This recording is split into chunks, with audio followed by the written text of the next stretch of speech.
llama vasculogénesis, que consiste en la formación de vasos sanguíneos a partir de la diferenciación de células mesenquimáticas hacia células llamadas angioblastos. Entonces esos angioblastos forman canales vasculares, ¿sí? Y luego tenemos la angiogénesis. En la angiogénesis vamos a ver que a partir de vasos sanguíneos ya formados, ya preexistentes, se forman brotes y de estos brotes se van alargando y formando nuevos vasos sanguíneos, ¿okay? Entonces, la angiogénesis se forma vasos sanguíneos a partir de vasos ya preexistentes y la vasculogénesis, los vasos sanguíneos se forman a partir del mesenquio, ¿okay? La vasculogénesis es un proceso que solamente ocurre en el periodo urinario, mientras que la angiogénesis puede ocurrir en el periodo postnatal también, como también puede ocurrir en condiciones patológicas como fisiológicas.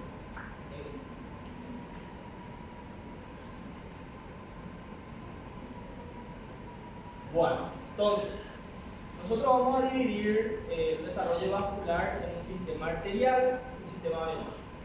El sistema arterial, inicialmente hablamos de cómo se desarrolla la aorta. La aorta se va a desarrollar, la aorta y sus ramas principales se van a desarrollar a partir de un sistema de arcos. Estos arcos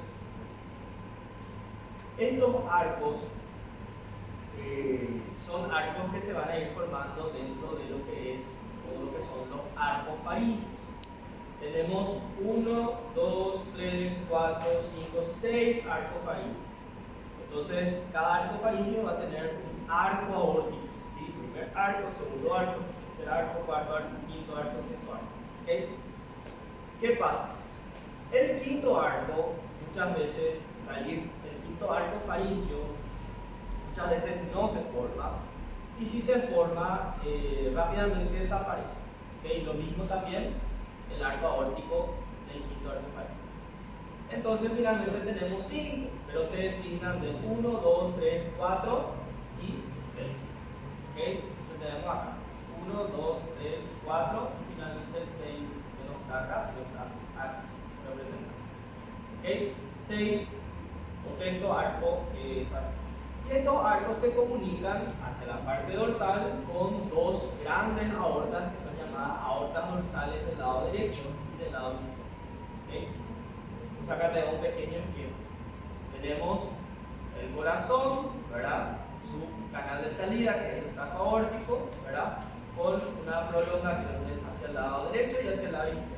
De ahí salen los arcos que comunican con las aortas dorsales. Finalmente, las aortas dorsales terminan fusionándose en la parte más caudal, ¿sí? Entonces, como le dije, tenemos un arco, 2, 3, 4, saltamos el quinto y pasamos al sexto. ¿Okay? Entonces, ¿qué va a ir ocurriendo? Se van a ir formando diversas estructuras, algunas van desapareciendo, algunas van perdiendo importancia, ¿sí? Entonces, fíjense cómo los primeros arcos, el 1 y el 2, terminan perdiendo esa comunicación con la aorta dorsal y forman arterias mucho más pequeñas. Por ejemplo, la primera termina formando la arteria maxilar, la segunda termina formando la arteria hioidea, ¿verdad? Y todo esto termina siendo rama, esta prolongación, ¿verdad? Que va a terminar siendo lo que es la carótida externa. ¿Okay? El tercer arco, fíjense qué pasa del tercer arco. El tercer arco, tanto del lado derecho como del lado izquierdo, va a formar lo que es parte de la carótida interna, ¿sí? Y la parte más distal de la aorta dorsal, pueden ver acá, sería la parte distal de esa carótida interna. Entonces tenemos la carótida interna, ¿verdad? Que sería esta, que es la aorta dorsal, y luego el tercer arco. Entonces, primero, segundo y tercer arcos son simétricos. Lo mismo ocurre del lado izquierdo como del lado derecho. El cuarto arco ya es diferente. Fíjense, ¿qué pasa en el cuarto arco? El cuarto arco del lado derecho va a formar lo que es parte de la subclavia derecha, ¿sí? Esta es la parte de la subclavia derecha.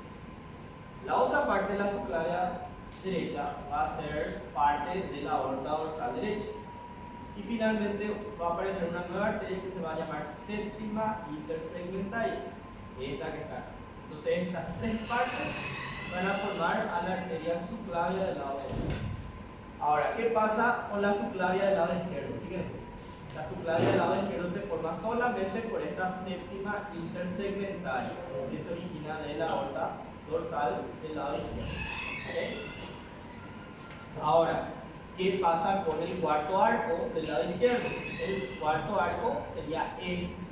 ¿Qué va a formar este? Va a formar el callado de la aorta. Entonces, toda esta parte va a ser el callado de la aorta.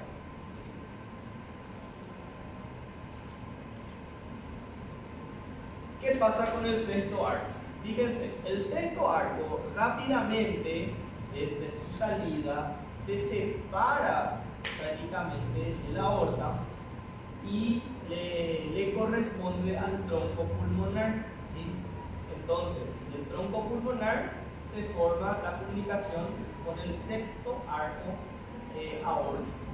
De este sexto arco aórtico se forman las arterias, o sea, ramas para los pulmones, del lado izquierdo y del lado derecho. Entonces, distalmente a esa rama para el pulmón, fíjense qué pasa en el lado izquierdo. Desaparece esa comunicación con la aorta dorsal. ¿Okay? ¿Y qué pasa en el lado izquierdo? Persiste la conexión con la aorta dorsal mediante una arteria, ¿verdad?, que se va a llamar conducto arterioso. ¿Okay? Les cuento algo más. Cada arco faríngeo que les mencioné tiene una aorta dorsal, o sea, tiene un arco aórtico, ¿sí? Pero también tiene un nervio. El sexto arco le corresponde el nervio laríngeo recurrente, ¿sí? Entonces, ¿qué pasa con el nervio laríngeo recurrente? Fíjense, el nervio laríngeo recurrente está más o menos a este nivel. Cuando aparece la rama para la arteria pulmonar del lado derecho, desaparece la comunicación con la aorta dorsal, ¿verdad?, del lado derecho. Entonces el nervio laríngeo recurrente sube, porque ya no hay ni un arco que le esté atajando. Entonces al subir está por debajo del cuarto arco. Y como está debajo del cuarto arco, ¿qué arteria formaba este cuarto arco? La subclavia derecha. Entonces por eso que el nervio laríngeo recurrente del lado derecho está por debajo de la subclavia derecha. Ahora, ¿qué pasa en el lado izquierdo? ¿Dónde está el nervio laríngeo recurrente del lado izquierdo? Díganme ustedes, en anatomía.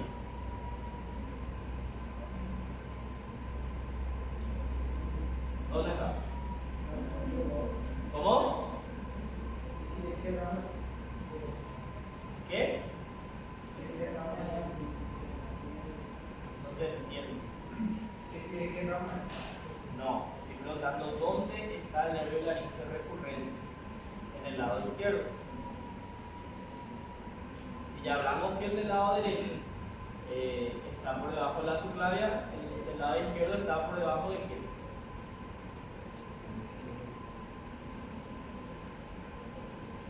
¿Ya dieron o no dieron todavía? ¿No dieron todavía tórax? ¿No dieron todavía corazón? ¿Eh? ¿Están dando ahora?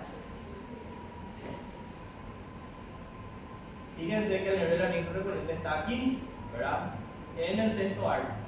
Y como persiste el conducto arterioso, no puede subir, entonces termina quedándose aquí.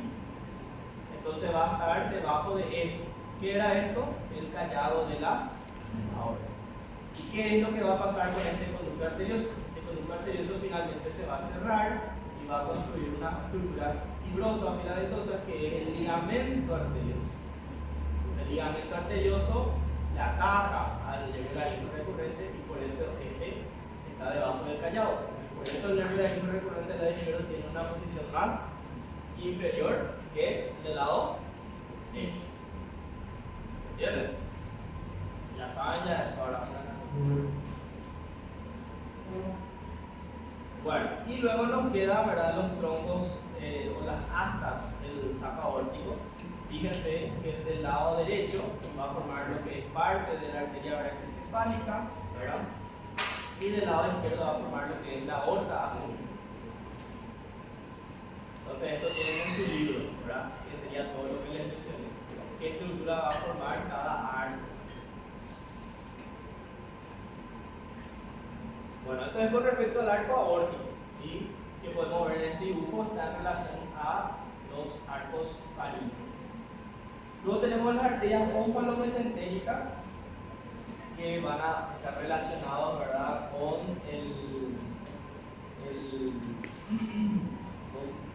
con el intestino, ¿verdad?, y con el saco vitelino. De este se va a formar el tronco celíaco, la arteria mesentérica superior, mesentérica inferior, ¿okay?, que van a irrigar principalmente al intestino. Y luego tenemos la arteria umbilical. La arteria umbilical va a dar origen, ¿verdad?, a la arteria ilíaca interna, ¿sí?, y la arteria vesical superior. Luego tenemos las arterias coronarias. Las arterias coronarias se van a formar a partir del epicardio, ¿sí? Y también las células de la cresta neural van a contribuir a formar parte de esas arterias coronarias, ¿okay? Bueno, eso es el sistema arterial. Ahora tenemos el sistema venoso. El sistema venoso ya hablamos un poquito, ¿verdad? En la cuarta semana tenemos el drenaje venoso, ¿verdad?, del cuerpo, del embrión, a través del seno venoso. El seno venoso tiene dos prolongaciones, derecha e izquierda. Cada prolongación recibe una vena vitelina, umbilical y cardinal común. La vitelina trae sangre del aparato digestivo, la umbilical de la placenta, y las cardinales comunes, ¿verdad?, anterior y posterior del resto del cuerpo. Como les dije, se van a ir formando estructuras que le van a favorecer un drenaje venoso más hacia el lado derecho. Entonces, como que el orificio sinoauricular, perdón, va a ir teniendo un lado más hacia el lado derecho, que se va inclinando hacia el lado derecho. También van a ir desapareciendo diversas estructuras. Fíjense cómo hacia el lado izquierdo desaparece la vitelina, desaparece la umbilical y la cardinal. Y lo único que queda es el seno coronario, ¿verdad?, y una vena umbilical. Ahora del lado derecho sí se vuelve importante. La vitelina se convierte en parte de la vena cava inferior. La umbilical sí desaparece del lado derecho, y lo que queda de la cardinal común se convierte en vena cava superior. ¿Okay?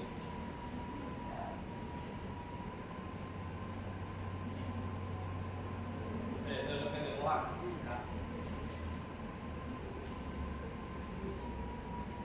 Bueno, ¿qué pasa con esas venas vitelinas y venas umbilicales? ¿Realmente desaparecen? No del todo. Vamos a ir viendo qué va a pasar. Fíjense, las venas vitelinas están a lo largo del intestino primitivo, ¿sí? En el intestino primitivo se empieza a formar lo que se llama el brote hepático, lo que va a ser el hígado. Entonces las venas vitelinas tienen un trayecto tortuoso, como que se van anastomosando, va formando una estructura como un plexo. A medida que se desarrolla el hígado, fíjense cómo el plexo venoso se va incorporando dentro del parénquima hepático. Entonces, al hígado, sus vasos sanguíneos, que se llaman sinusoides hepáticos, estos se forman a partir de esas venas, ¿verdad?, las venas vitelinas, del lado derecho y del lado izquierdo. Pero como pueden ver también, fíjense que hay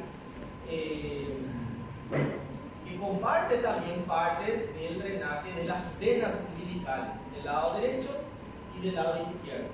Entonces, estas venas, que se llaman sinusoides hepáticos, se forman de las venas vitelinas y las venas umbilicales. ¿Okay? Como les dije, la sangre venosa va a ir yendo más hacia la derecha. Entonces, ¿qué pasa con la vena vitelina del lado derecho? Esta vena vitelina va teniendo más importancia, entonces es más gruesa. Entonces esa vena ahora pasa a llamarse conducto hepatocardíaco, ¿verdad? Conducto hepatocardíaco, porque comunica el hígado con el corazón, ¿verdad? Ese es el conducto hepatocardíaco que vemos acá. Del lado izquierdo, fíjense, va a ir desapareciendo, se pierde, ¿sí? Va perdiendo importancia. También miren qué pasa con los umbilicales, tanto del lado derecho como del lado izquierdo van desapareciendo, ¿sí? ¿Por qué? Porque su sangre ya no fluye al seno venoso directamente, sino va a partir del hígado, ¿sí? Vamos a ver que del lado derecho la vena umbilical sí va a desaparecer realmente, pero del lado izquierdo va a persistir. ¿Qué vemos acá? Esta es la vena umbilical izquierda, mucho más importante, ¿verdad? Esta vena umbilical es tan importante que tiene una conexión directa con el conducto hepatocardíaco a partir de lo que se llama conducto venoso. Este conducto venoso en la vida postnatal se convierte en una estructura ligamentosa que se llama ligamento venoso o ligamento de Aranz, ¿sí? Entonces, en la vida prenatal, ¿verdad? Durante la circulación uteroplacentaria presente, esto permite que la sangre oxigenada que le llega al feto por la vena umbilical vaya directamente al corazón para estimular al resto del cuerpo, ¿okay? Y fíjense qué pasa con el resto de las interinas. Contribuye a formar, por ejemplo, la vena mesentérica superior, inferior y así sucesivamente. Bueno, ¿qué pasa con las venas cardinales? Las venas cardinales tenemos cardinales anteriores y posteriores. La anterior drena todo lo que es la parte cefálica de nuestro embrión. La cardinal posterior, todo lo que es la parte restante del cuerpo. Entonces, estos se comunican y forman un tronco común que se llama cardinal común del lado derecho y del lado izquierdo. Entonces, en la cuarta semana el sistema venoso es simétrico, o sea, tiene las mismas dimensiones del lado izquierdo y del lado derecho. Posteriormente se va perdiendo esa simetría. En el caso de las venas, en la séptima semana aparecen las tres venas nuevas. Aparecen unas venas que se llaman supracardinales, otras que se llaman subcardinales y finalmente sacrocardinales. ¿Ven lo que vemos acá? Fíjense. Cuando aparecen estas venas, la vena cardinal posterior va perdiendo importancia, va a ir desapareciendo. ¿Sí? Algo característico del sistema venoso es que va a empezar a ocurrir una anastomosis en estas venas, ¿sí? Por ejemplo, se van a anastomosar la circulación del lado derecho con el lado izquierdo mediante una vena, ¿verdad?, que comunica ambas cardinales anteriores. Entonces esa comunicación da origen a una vena. Esta vena se va a llamar vena brachiocefálica izquierda. Lo mismo va a ocurrir la comunicación entre las supracardinales. Esa comunicación lo hace la vena llamada hemicáspide. La comunicación entre ambas venas subcardinales da origen a la vena renal del lado izquierdo. ¿Sí? Y la comunicación de ambas venas llamadas sacrocardinales da origen a la vena ilíaca común del lado izquierdo. ¿Okay? Bueno, ¿cómo se forman las otras venas? Ya habíamos hablado de la cava superior. ¿Cómo se formaba la vena cava superior? Se formaba a partir de esta parte que se llamaba vena cardinal común del lado derecho. Esta es una parte de la vena cava superior, que es esta. Y luego se le agrega esta pequeña porción, ¿verdad?, que es parte de la cardinal anterior del lado derecho. Luego tenemos ambas anastomosis entre cardinal anterior derecho e izquierdo forma la brachiocefálica izquierda y lo que queda de la cardinal anterior del lado derecho sería la brachiocefálica derecha. ¿Okay? La vena cava inferior tiene tres partes. Ya habíamos mencionado la primera parte, que es el conducto hepatocardíaco, que era dependencia de la vena vitelina del lado derecho. La siguiente porción sería esta, que se llama porción renal de la vena subcardinal derecha. Y la siguiente sería esta porción, que es el segmento sacrocardinal, ¿verdad?, del lado derecho. Entonces esas tres partes contribuyen a formar la vena cava inferior. Ahora, ¿qué pasa con las venas gonadales? Las venas gonadales se llaman vena testicular o vena ovárica, va a depender del sexo. Fíjense que el drenaje venoso de estas venas lo hace la vena llamada subcardinal. Fíjense que la subcardinal del lado derecho termina desembocando en la vena cava inferior. Y la gonadal del lado izquierdo, fíjense qué pasa con la vena subcardinal. La vena subcardinal drena en la unión entre ambas subcardinales, que sería la vena renal izquierda. Entonces, por eso que la vena gonadal del lado izquierdo termina en la vena renal izquierda, mientras que del lado derecho en la vena cava inferior. ¿Sí? Más venas por ahora. Bueno, entonces, ya habíamos hablado de la vena brachiocefálica izquierda, formada por la unión entre ambas cardinales anteriores, ¿verdad? La vena cava superior se formaba por la cardinal común derecha más una pequeña parte de la cardinal anterior derecha. ¿Sí? Perfecto. ¿Qué vena drena la vena cava superior? Drena esta vena que se llama vena ácidos. Fíjense, la vena ácidos se forma a partir de una parte de la cardinal posterior derecha y la vena, esta que se llamaba supracardinal derecha. Esta sería la vena ácida. La vena hemiácidos era la comunicación entre ambas supracardinales. ¿Verdad? Perfecto. Y luego tenemos, podemos hablar, fíjense acá, la ilíaca común del lado izquierdo, que sería esta, ¿verdad? Forma por la anastomosis entre ambas sacrocardinales, ¿verdad? Y la parte esta de la sacrocardinal izquierda, y la ilíaca común derecha sería esta pequeña porción, ¿verdad?, de la sacrocardinal derecha. Bueno, y finalmente tenemos las diferencias que mencionar entre la circulación prenatal y la postnatal. ¿Cómo es la circulación postnatal? Fíjense, acá tenemos el cordón umbilical. El cordón umbilical es el órgano encargado de oxigenar la sangre, ¿verdad?, del embrión feto y también de eliminar su producto de desecho, o sea, es el pulmón. El pulmón del feto es la placenta. Ese cordón umbilical tiene 3 vasos sanguíneos. ¿Se acuerdan qué vasos tienen?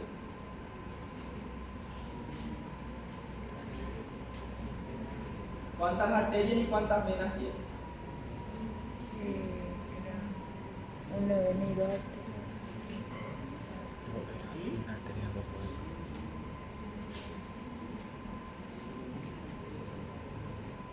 Tiene una vena y tiene 2 arterias. ¿Okay?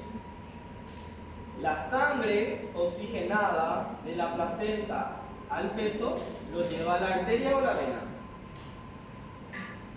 La vena. La vena.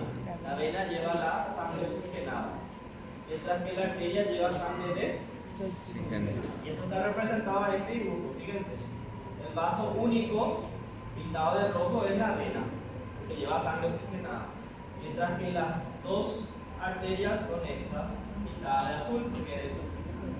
Entonces, ¿qué pasa con la sangre oxigenada? Va por la vena umbilical.